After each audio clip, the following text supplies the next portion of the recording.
Night Talk, page 123. That night, I wait far into the darkness for Ganwar to come home.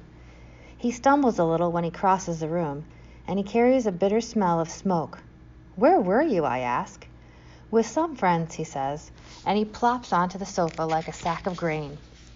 "I've been waiting for you," I say. "I wanted to tell you my news. I got a job." Ganwar lifts his head to stare at me. "A job? Doing what?" "Helping a lady take care of her farm. Well, for a while at least. She's old and her husband died last year. She can't pay me very much, but I think I'll make enough to buy new dishes for your mother." Ganwar's eyes say that I'm telling a lie, or maybe a joke. "How did you get a job like that?" I lift my shoulders. "I just went to her door and asked."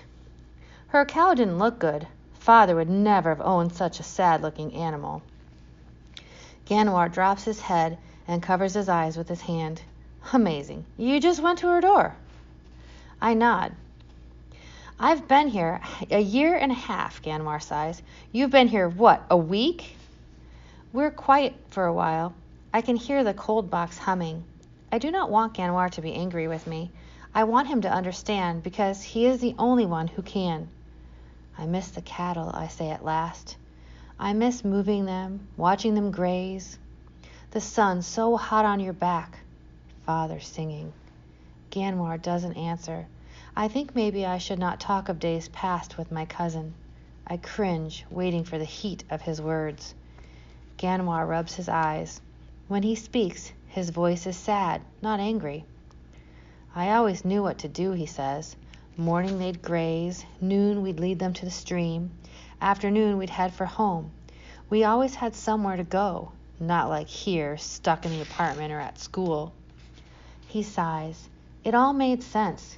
Here, nothing makes sense." "Well, maybe it will," I say. "Maybe if we're patient." I hear the fear and hope fighting in my voice. "We don't belong here, Keck," Ganwar says. "This isn't our country. It never will be." "Lots of people come to America from other countries," I say. "Ms. Hernandez taught us that." Ganwar rolls his eyes.